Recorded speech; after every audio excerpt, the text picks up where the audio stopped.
Depuis 1994, il est obligatoire d'effectuer au moins un arrêt au stand pendant la course de Formule 1 pour le ravitaillement en essence. Les équipes d'élite composées de 20 techniciens s'exécutent généralement en moins de 8 secondes.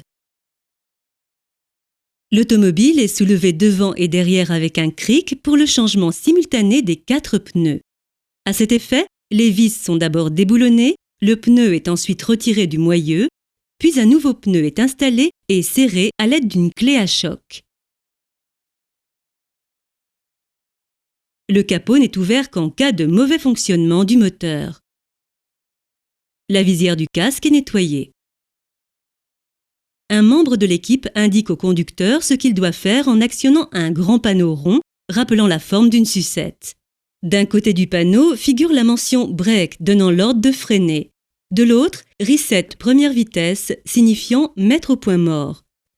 Dès que le panneau se lève, le pilote peut reprendre la course.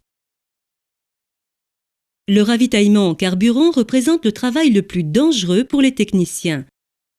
À l'aide d'azote, le réservoir du véhicule de Formule 1 est rempli de carburant à raison de 11 litres par seconde.